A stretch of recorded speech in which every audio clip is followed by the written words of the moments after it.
there, soulmates. Welcome to your Monday. Plenty to discuss. I want to also welcome you to FOXSOUL's Black Report. We're following the push to have a Supreme Court justice resign and the historical black church that will be demolished. I'm Courtney Hicks. And I'm Nicordelai Corte. Plus, honoring black women in radio, the exhibit that's going up to pay tribute to so many, including our very own Courtney Hicks, and the push to have the 10 Commandments in schools. They're the stories that impact our people. We're going to bring you our news, our views, and our voice. So let's get into our top discussion for today. It's taking us to Mississippi as the NAACP is suing Governor Tate Reeves over a new law expanding the jurisdiction of state-run Capitol Police into Jackson. Now, the organization claims the law violates self-government principles and will lead to unequal policing. Reeves argues that the law is necessary due to high levels of violent crime in the city. The legislation was passed by a majority white and Republican-controlled state house and Senate, despite Jackson being governed by Democrats and having the highest percentage of black residents on any major U.S. city. Now, the Capitol Police's expanded jurisdiction will start this July the 1st. You know, we all need to be paying extra close attention to this, because if this can happen in Jackson, Mississippi, it can happen anywhere. You know, the way I see it, this is sort of modern day apartheid. This is separate but equal. This disenfranchises, it disempowers the black residents of Jackson, and it puts their hopes and dreams and future in the hands of state leaders that are not held accountable to the folks in Jackson via the ballot box. And this is fundamentally undemocratic. We've got to be paying attention to what's happening in Jackson, because I have a feeling that this could become a part of the GOP playbook in other states if we're not careful. And like those voters did in Tennessee with putting back who they want to see in the seats, the two Justins, I like to call them, you know, Mississippi voters, black voters in particular, are going to have to galvanize to make sure that more representation is in D.C. and on the state level. You only got one congressman, Benny Thompson, who's been the lifelong black congressman in D.C., and then Rep. Earl Banks, who's 1 out of 9 and the only black voice when it comes to trying to put these policies in place. And he has just resolved to say, hey, I want a safer Jackson. But that is tough for your voice to be heard when you're up against 8 folks who are on the other side of the aisle who really don't want to hear what it is you have to say. So, you know, continue to, you know, support Mississippi and all that they've been going through, support the voters. So, you know, as these elections come and as we enter into election season, we can put the proper people who are going to be able to represent our voices along with those who are already seated to push our policies and our concerns as well. And we can't do that if we can't show up at the ballot box and make our voices heard. That's right. And so we'll have to keep our eye on Jackson. Sure. The Carroll County Sheriff's Office has hired Miles Cosgrove, the Louisville police officer who fired the shot that killed Breonna Taylor in March 2020. He's been hired by the Carroll County Sheriff's Office. Cosgrove was one of 3 officers who fired their weapon during a raid of Taylor's apartment, but he was not indicted for the killing. He was fired from the Louisville Metro Police Department in January 2021 for violating use of force procedures and not using a body camera during the raid. Despite a background check, Cosgrove's hiring has sparked outrage. You know, lots of heartbreak for the family. As we know, you know, the payout set a precedent, and that's great. But there's no dollar amount that you can put on this life loss, this very light that has been lost. And this is what the family keeps fighting for. You know, this is why they march. This is why they've put, their lives and shifted to a whole new direction.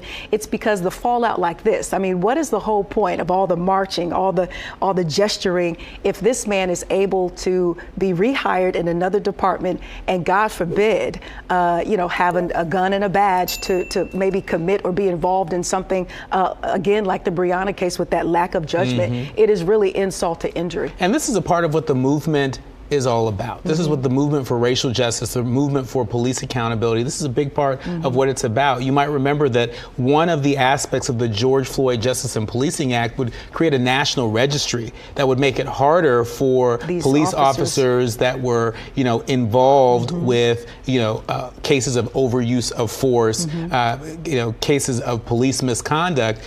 They would be a part of a registry, and a potential future employer in law enforcement would know. Well, in this case, we don't have that registry that exists. He's been hired in another law enforcement agency, and his involvement in the Breonna Taylor case seems to not have made a difference. All right, soulmates, let's go to South Florida, where police in Davie will not charge Antonio Cacavel. He's a neighbor who shot at a car being used by a grocery delivery worker who mistakenly ended up at the wrong address. This sounds familiar. Now, the police found Cacavel's actions were justified by his fear as the car was moving erratically and struck his foot. The police also stated that the Instacart driver will not be charged, as both parties appear justified in their actions based on the circumstances they perceived. Now, this incident has renewed the national conversation on guns and equal justice, following more cases of gunfire over mistaken locations, roadways, and vehicles. And part of what makes this case so interesting, Courtney, is what role stand your ground, the stand your ground law in Florida might play in this, right? And so I think part of what we can expect to see are examples of folks sort of using, or dare I say, perverting that stand your ground law that exists in a lot of states, not just Florida, but we've heard, the potential citation of stand your ground in the case in Kansas City, Missouri, this creates a clear and present danger. There are a lot of folks out there that are delivering goods each and every day, postal workers, Instacart workers. There are Jehovah's Witnesses that are knocking doors each and every day. And do we really want to live in a country where people can shoot first, ask questions later, and get off citing stand your ground? I feared for my life. Yeah, and that's the debate. Unfortunately, there's no video surveillance here, so it's word against word, if you will. And this couple was trying to, find the correct address. And so sometimes, you're weaving and bobbing. You have this neighbor here who, might have thought something suspicious. You see two, black folks in your neighborhood that don't maybe look like they appear. But I can see how, those folks in the car felt very nervous when you see a semi-automatic handgun pointed at you. And I could see how maybe they could, have ran over his foot, by mistake. So a lots to unlayer and unpack with this story. And, maybe it's just a fair wash. Who knows? Fair, I use that loosely. Well, one of the trans women featured in the award-winning documentary Kokomo City has shocked its director and film industry. 35-year-old Rashida Williams was shot and killed in Atlanta last week. Atlanta police are investigating the killing after being called to the scene of the shooting. Williams, a performing artist who went under the stage name Coco Da Doll, appeared in the film about the struggle of black trans women in Atlanta and New York to move beyond a life of sex work. Kokomo City won 2 awards at Sundance just earlier this year. Yeah, it's a great film. A lot of great press on it. Letha Waite is one of the executive producers. It's got a great distribution deal. It's set to come out this summer. This is so heartbreaking. She was found on the sidewalk after being shot. There was somebody who was walking up to an apartment complex and just saw her lying on the sidewalk. She was, of course, pronounced dead on the scene as this investigation continues.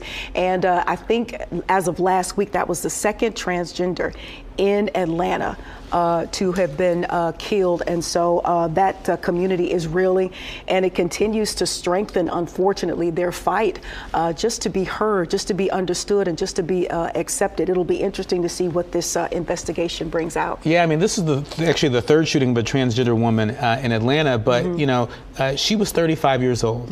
And, according to statistics, most trans women, particularly black trans women, are at the greatest risk 35 years old and younger. And so for a lot of folks in the community, if they make it to their 35th birthday, there is a little bit of a sigh of relief, but she made it to 35 but not past 35. And so this is just another reminder of the violence that exists out there and the disproportionate violence being felt by black trans folks in particular. We can't separate this from the rhetoric that's out there, from the anti-trans legislations that's out there. When we dehumanize folks, it makes it easier for bad actors to commit acts of violence. And so we'll continue to look for more details coming out of this case. But Hollywood and the trans community are definitely mourning the loss of an incredible talent. Definitely saddened. All right, let's move to your neck of the woods, that being California, as the Fresno Unified School District is investigating an incident in where a vice principal at Sunnyside High School was allegedly caught on video racially profiling black teenagers, calling them ghetto girls and Section 8 people. Now, the incident was captured in a viral TikTok, prompting an investigation into the behavior of the vice principal, Fred Vienendahl. Take a look. We didn't even do nothing, so we're recording you right now. That that's harassment, right? No, it's not. Yes, it is. It's harassment. You're a grown man. We're minors, though. Actually, I'm the board director here. We're minors. So I don't We're care. minors. Officer, so how you like it in your face? 3 Section 8 how people you like here. It in your face? Ghetto girls. How you like it in your face? Hey, look at this. No, you're grown. Like, this is a grown man, right? Yep. You're Here grown. you go, right here. You're grown, so I'm recording you too. Look at this, right here. Yeah. Oh, wow. Okay, so that vice principal has been placed on leave while the district investigates the incident. Now, last year, several Fresno high schools saw student protests after violent and racist photos circulated on social media. I mean, this is just awful, and just seeing the dehumanization of our young people by folks that are educators, folks that quite frankly should know better, right? Whether you are in the classroom or not, whether school's in session or not, everyone should be afforded that dignity. And too often we see our kids, particularly our black kids, not being afforded that dignity. Yeah, and kudos to that young lady who kept her phone, rolling. I'm sure that was probably very intimidating, like you say, a grown man, acting in this fashion. But on the other hand, show us how you really feel. And that's the beauty in some of these videos. You see how folks really feel. A grown man looks like he needs to grow up. Moving along, according to a new poll, the majority of Americans do not want either former President Donald Trump or President Joe Biden to run for the White House in 2024. The poll found that 60% of Americans don't want former President Trump to run for the White House in 2024, and 70% think that President Biden shouldn't seek a second term, including 51% of Democrats. Trump still comes out on top of a hypothetical GOP primary field, 15 percentage points ahead of Florida Governor Ron DeSantis.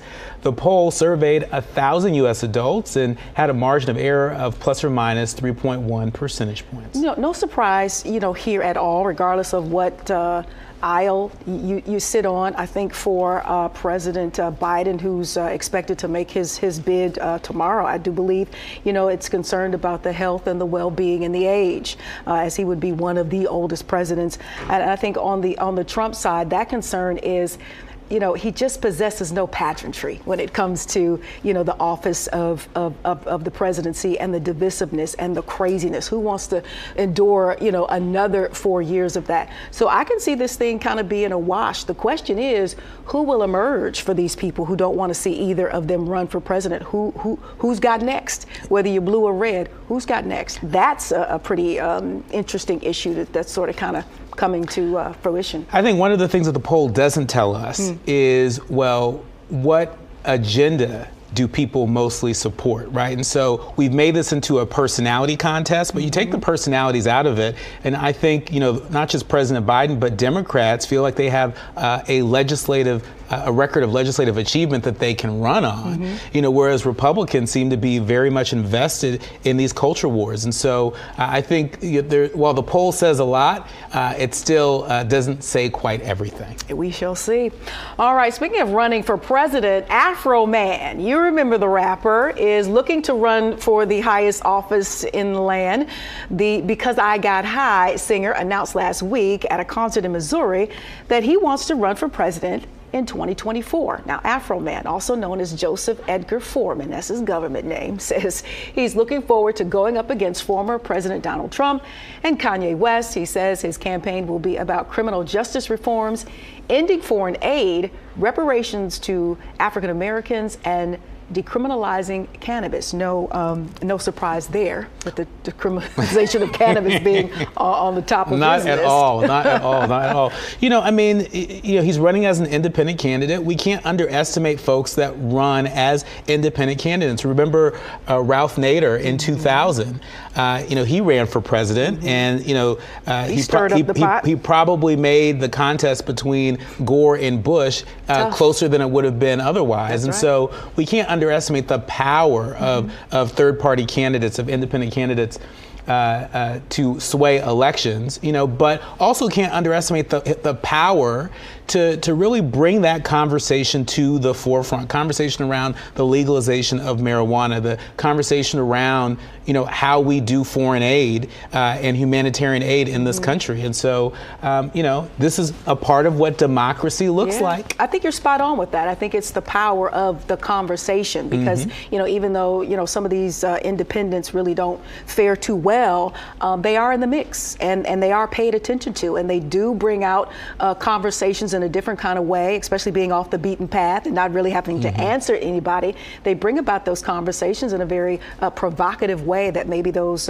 you know, candidates that are in the box don't get a chance to do. So I think you got something there. I mean, certainly I remember in 2004 when Al Sharpton ran for president, he really brought an urban agenda to the conversation in a way that John Kerry and John Edwards had not. Moving along, Republican Lieutenant Governor Mark Robinson has announced his candidacy for North Carolina governor in next year's election.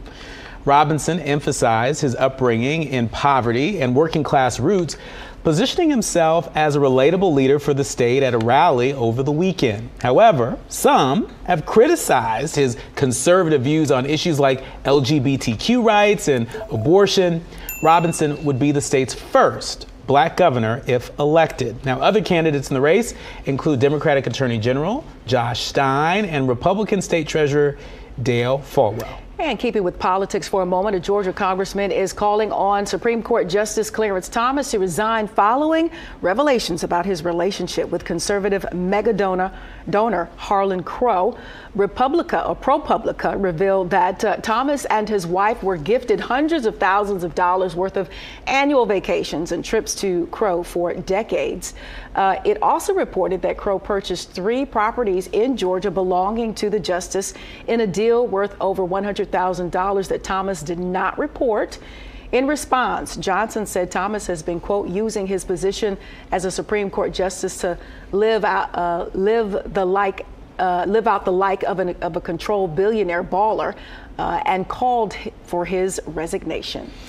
Yeah, I mean, this is just really fishy, right? And, you know, our friends certainly, you know, gift us with things all the time. There's give and take in every friendship, but there seems to be a lot of taking in this relationship. You know, Crow paid something like over $130,000 for the home that Justice Thomas's mother lives in Savannah, right? And so, like, oh my goodness, you know, there's so much more happening than what's been reported, and that's a part of the problem. If there's nothing to hide, then why you ain't been saying nothing? But my thing as just an everyday person, listen, you are the best lawyer in the world. Whether you agree with this man's stance or politics or not policy, he's the best lawyer in the world, and he sits on the highest court in the world, in the country. How you don't know that this isn't right? How you don't know you're not supposed to report these things? Man, please. That's just everyday thought. You're the best of the best when you get to his level.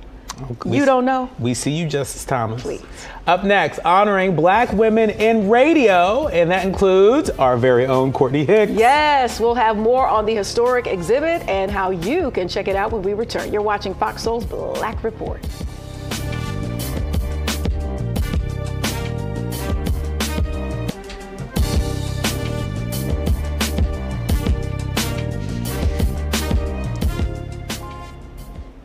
Black Women in Radio will present its National Historic Collection and Oral History Project at the Radio Preservation Task Force Conference this week at the Library of Congress in D.C. Now, the collection spotlights the unique contributions of each woman in the inaugural 30 who have influenced the radio industry for over 7 decades on and off the airwaves. Now, the Black Women in Radio National Historic Collection and Oral History Project, curated by WBIR founder, that's Black Women in Radio, founder Felicia Love, is the first archival recognition of Black women's contributions to the industry, and it will preserve their voices for posterity. Today on the Black Report, we welcome Felicia Love to talk more about this historic project. Hello there.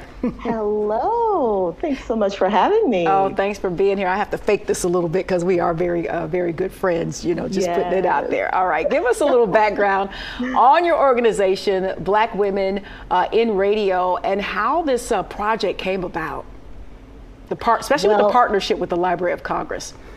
Yes. Well, the Black Women in Radio came about as a hashtag, Black Women in Radio. After being in the industry over 30 years in and out, we've had conversations about, you know, Black women not really being recognized in spaces, especially historical spaces. So after the hashtag Black Women in Radio blew up in 2017, I started organizing what we had found to be a prominent subject in spaces like Clubhouse. For instance, I did research 2 years, and I reached out to the Library of Congress and I said, hey, I have this body of women who are, you know, really interested in becoming documented for research, educational research, and they said yes and embraced it. And then I started reaching out to you guys, and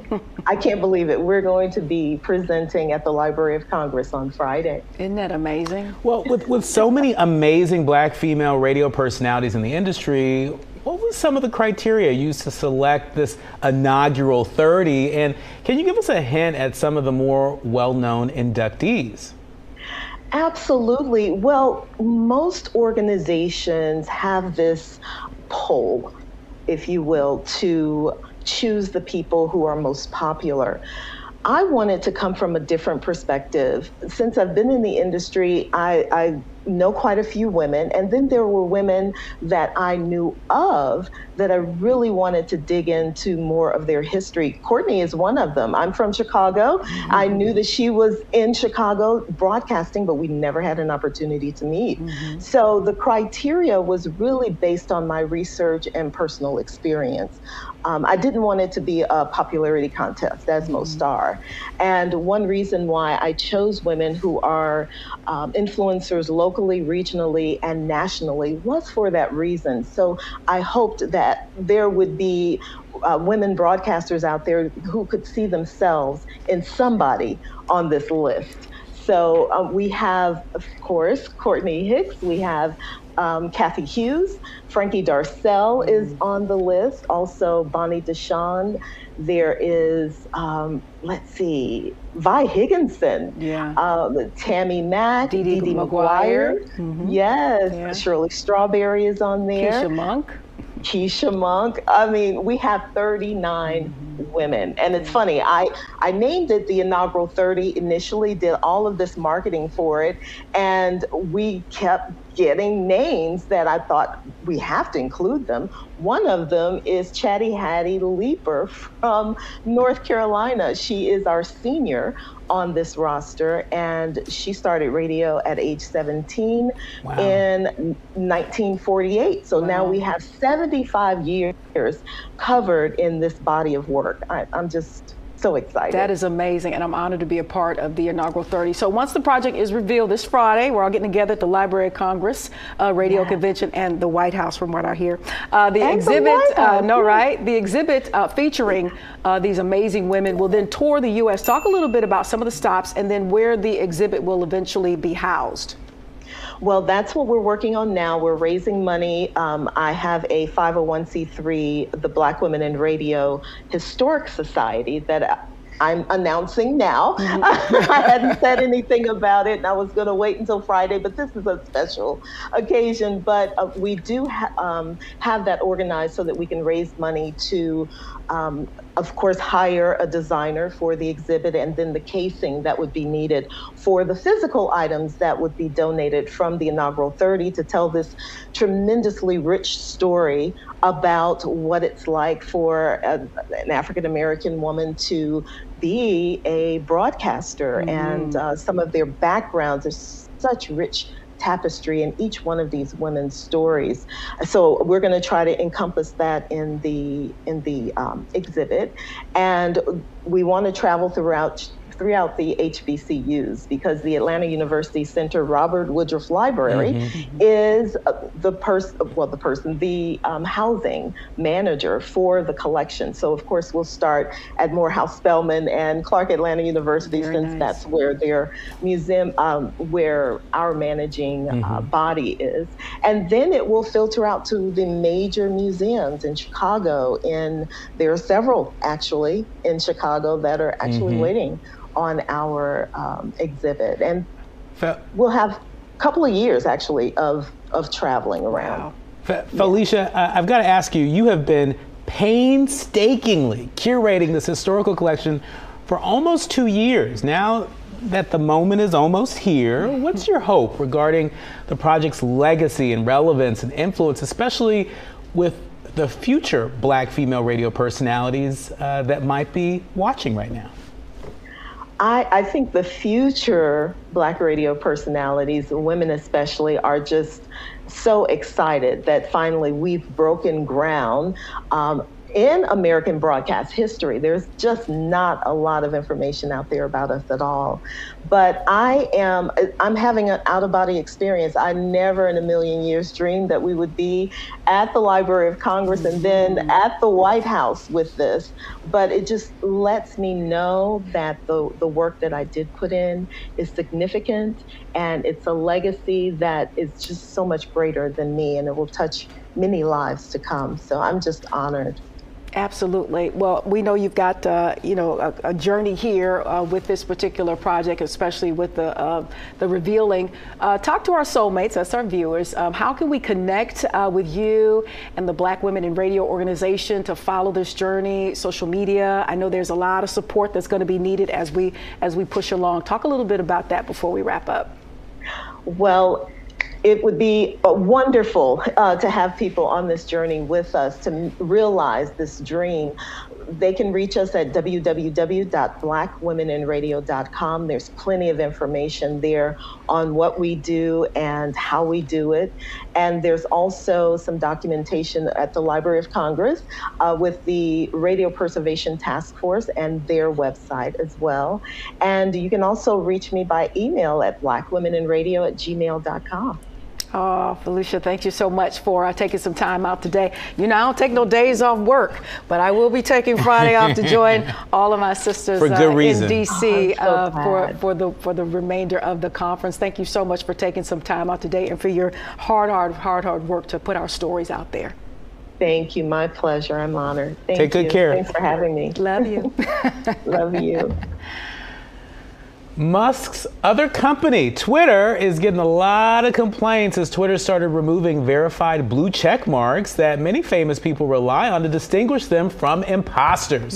Celebrities like Halle Berry, Oprah Winfrey, and Ciara all lost their verified status. Musk says that they can have their check marks back for a fee. It's $8 a month.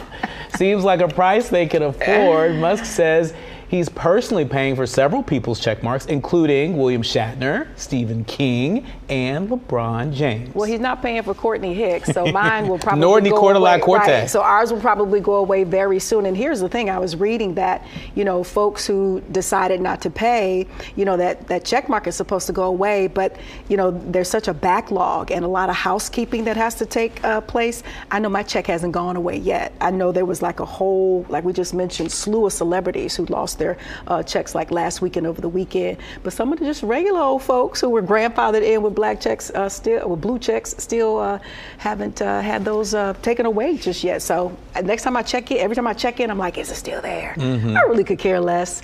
I mean, your followers are your followers for the most part. By now, they know who I am and what I'm all about and what I'm on. And if they, choose to follow, they follow. And there are things that you can post responsibly to let folks know that this is really you. And I just worry about as we're heading into the next election cycle, the imposters that are out there, the bad actors that are out there. We can't forget that black folks were a major target by bad actors looking to influence the U.S. election in 2020. And so I worry about that. But you know what? There are a number of other people in the marketplace that are creating a home. They're making a home for people that may be sick and tired of Twitter. You get a check. Right? And so, platforms like Spill and Fanfare and others are looking to pick up that market share of folks that are just, sick and tired of being sick and tired with Twitter. But power to the people. Maybe if we say, hey, the check don't mean anything anyway, then it, won't make too much of a difference whether you have one or not. All right, if you use Facebook within the last 16 years, you could get some money. Tens of millions of current and past users can now file for compensation as part of a settlement, but it will most likely be small. Now, last year, Meta settled a data privacy lawsuit after being accused of making private users' information available to third parties. The social media giant now has to pay $725 million to those affected. Those who use the platform between May 07 and December of 22 qualify. So you can probably get your 25 cents out of all the people who have used Facebook. Run me my check. Run you your 25 cent check. That's about how much that thing's going to break down. Okay, I'll get some bubble gum. I'll find a way to use it. I don't know. Well, coming up, the push to bring the 10 Commandments into the classroom. We'll tell you which state is hoping to pass this into law and why lawmakers on both ends of the aisle are for and against this. You're watching FOXSOUL's Black Report. Soulmates. We'll be right back.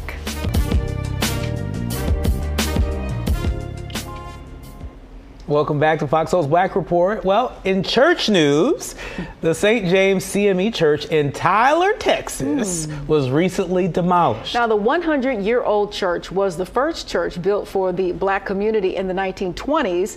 Over the years, the building began to deteriorate and it could no longer be maintained. Current pastor Brian Leitner said the decision didn't come lightly, but after meeting with his fellow church members, they knew it had to be done for the safety of the people. Pastor Leitner hopes to build an outreach center in its place. The church website says, quote, "We have temporarily moved to a solely online platform." The church is also working on a historical marker on the property to remember its history. Talk about church announcements. Little known fact, so my parents actually met in Tyler, Texas. Really? Yes, they met at Texas College in Tyler, Texas, and had. I wonder. My mom was at the gym, so she couldn't respond to me. But I wonder if this church is a part of their story. Or if they ever heard of it. Yeah. Well, I was a syndicated radio personality, and my show aired in Tyler, Texas. Really? So I'm familiar with that area as well. But I'm wondering, when you talk about preservation and some of this money that I'm sure is out there that the government either should or needs to or has to give away, how come parishioners and they couldn't maybe get some folks on board to maybe write some grants or petition the government or the state to sort of kind of, save this what sounds like a historical building. That there's normally avenues for something like that to be preserved. I'm surprised that didn't happen. Well, who knows? One of our soulmates watching may swoop in at the 11th hour and may have a skill set that may be able to serve this congregation before having to do what looks like the inevitable. Yeah, that's unfortunate. We'll keep our eye on that story.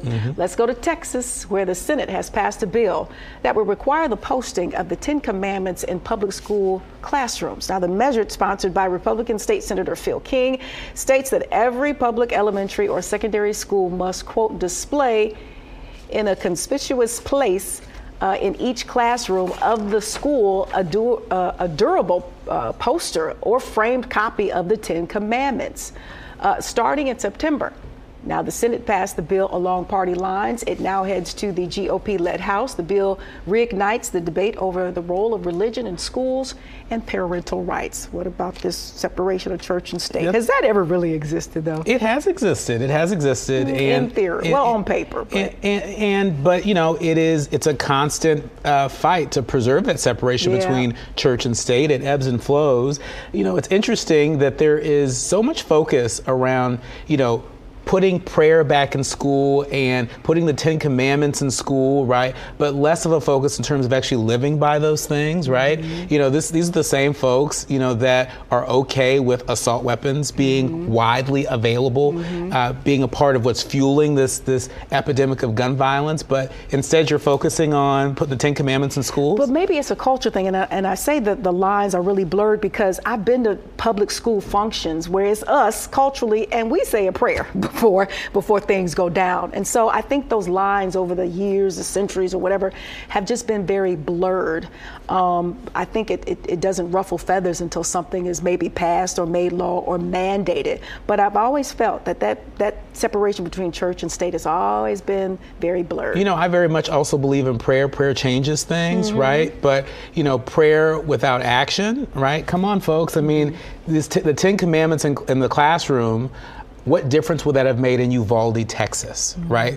This Texas State Senate should be focused on keeping kids safe and taking actions like that, as opposed to, you know, flirting with these culture war issues. Just saying. Good point. Ohio U.S. Senate hopeful Bernie Moreno wants reparations for white descendants of Civil War soldiers who died during battle.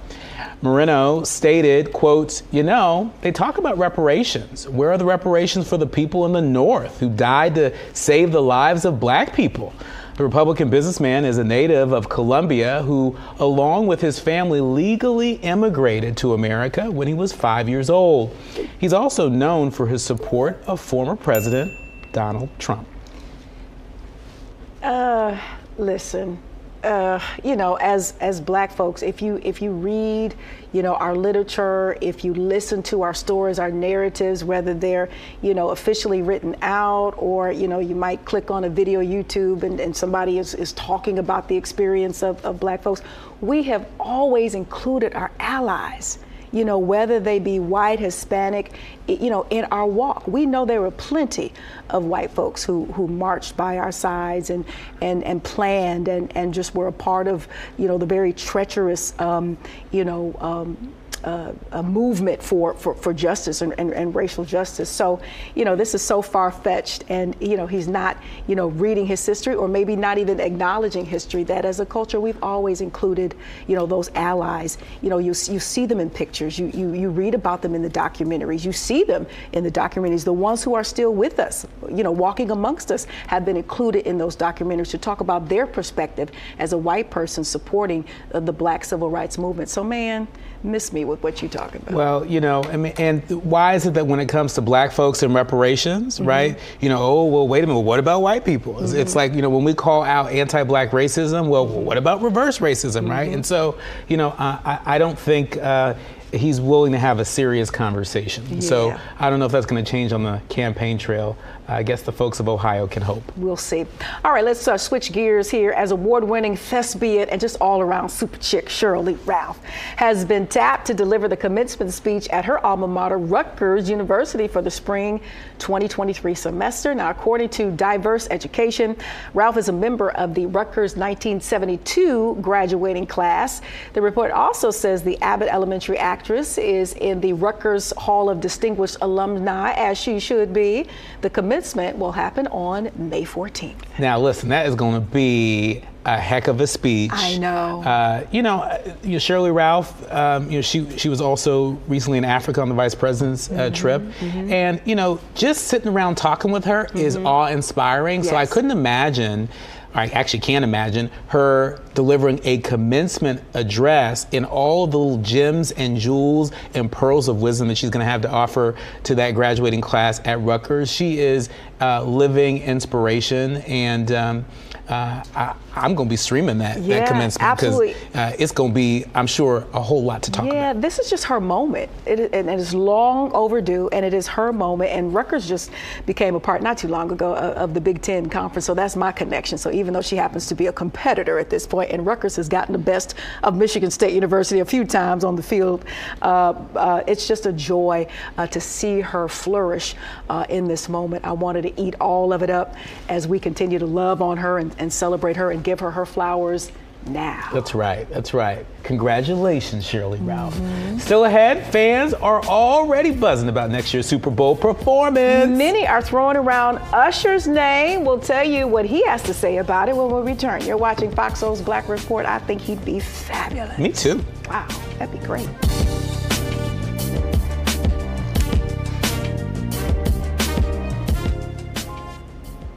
Told you we'd be back, soulmates. It's Fox Soul's Black Report. All right, listen.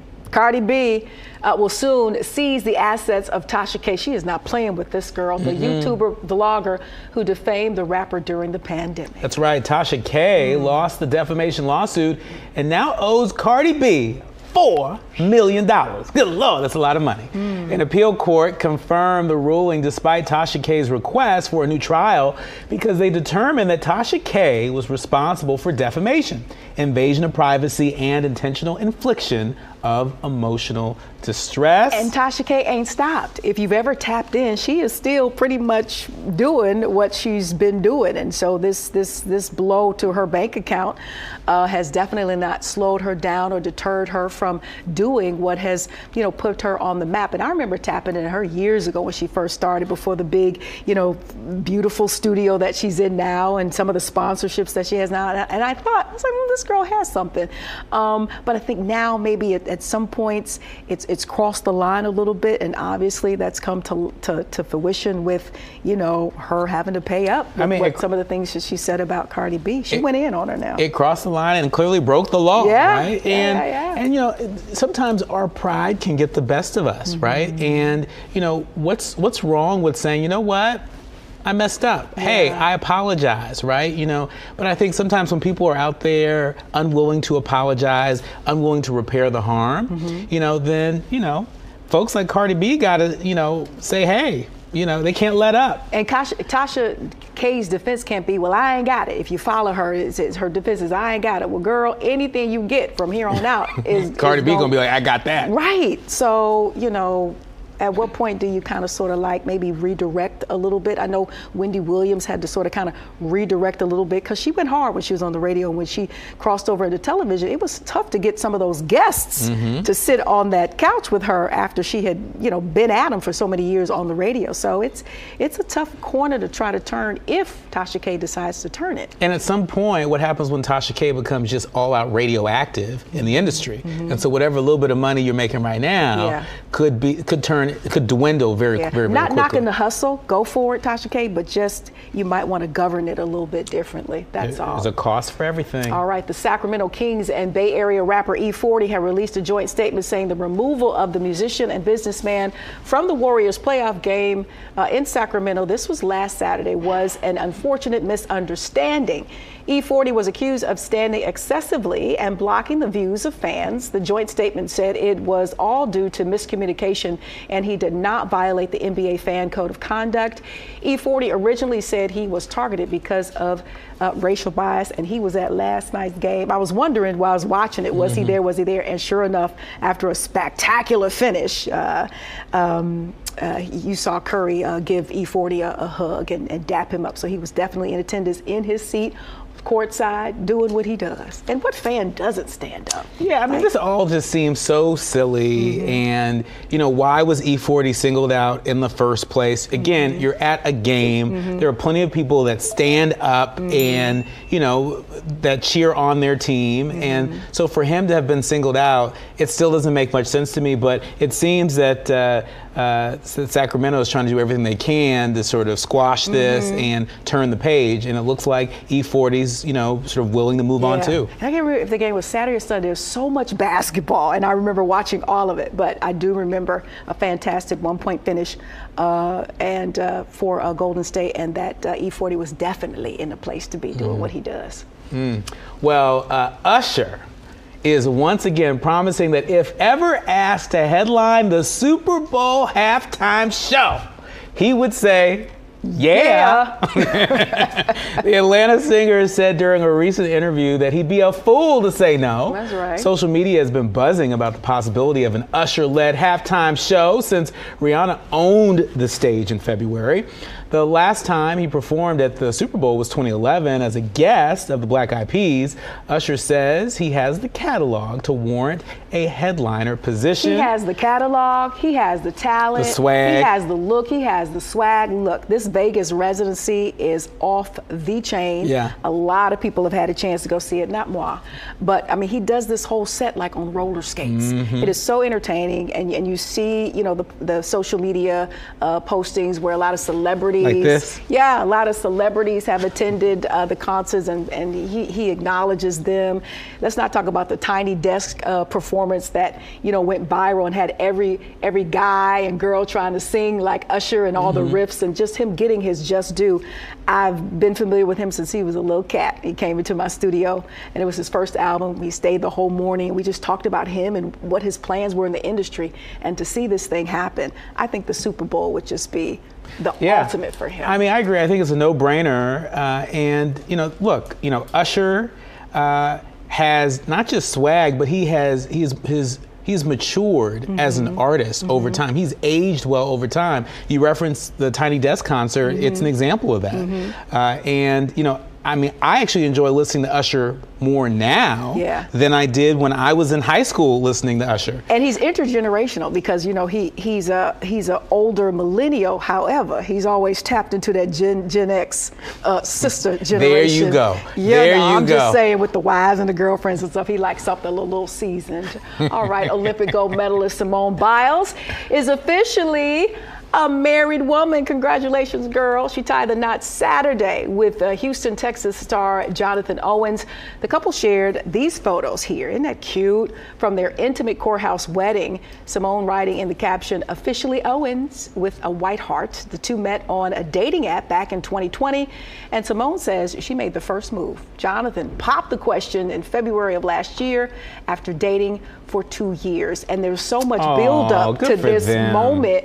Just the fact that they did just such a sweet, small courthouse ceremony was just adorable. Simple elegance. Adorable. Simple elegance when you look at those photos, and they look to be very happy, and you know, they dated for a long time. I mean, in so many ways, it's sort of a modern union. They met on a social app, That's a social media app, happening a lot. Right? You know, they dated for a prolonged period of time, you know, and you know, here they are, you know, getting married, but also keeping it simple, you know, and you know, they're also sharing it very openly. You hear a lot of celebrities say, I met their person on a dating app. And I can see that because, you know, they just don't have the time. And, you know, if they can get past some of the rhetoric to get to who they really are and then who the person that they met really are, it works. I've heard this, you know, plenty of times. So, you know, we have a tendency to look down sometimes on some of these apps because you will get the crazies. However, but there are a lot of success stories with dating apps. And why not? Why not let the technology do the work for you? Because you run into people that you would have never otherwise met at the local bar or the after 5 thing or the picnic or whatever the case may be. So go for it. And what's great is that, you know, the app opened the door, but clearly they spent 2 years trying to get to know each other, right? You know, and you know, Simone's very high profile, right? And so, you know, it says a lot that after 2 years, you know, she's confident that he's the one. You know, because there are some guys that would be a bit intimidated, you know, by her star, her supernova star. But if it's a dating app, it's still only rising. If it's a dating app specific to the chocolate folks, I'm hoping she drops that dating app. Get your check first, Simone, and then drop that app for other singles who want to connect and have a happy ending like that one, I guess. All right, it's our absolute favorite part of the show. Black Excellence is coming up, y'all. That's right. When we return, we'll tell you all about how Beyonce's foundation is helping business owners across the country and how you can get some help. You're watching Fox Soul's Black Report. More when we come back. Welcome back to Fox Soul's Black Report. Houston's own Beyonce will be donating $2 million to entrepreneurs and students through her BeyGOOD Foundation. Yep, it will host luncheons for small businesses in several cities, including right here in her hometown, rather. They have a chance to earn $100,000 in grant money. Business owners can apply now at BeyGOOD.org. The deadline is next Thursday. The foundation will also donate $1 million to colleges and universities in 10 cities nationwide. Right, there she goes, Beyonce, doing some good. Spreading some good across the country. We love to see it. Houston, there is a problem. Beyonce is what do you call that? Trouble in the water, which is a good thing, good trouble. You know, hey, people, you know, are very loyal to her and her movement, and anytime you can use your platform to do some good, we know that she has a affinity for HBCUs. You know, you've heard her say that if her course wasn't one way, she may have ended up at one, and so it's no surprise that she's putting her money where her mouth and feelings have been for some time now. Good for her. That's right.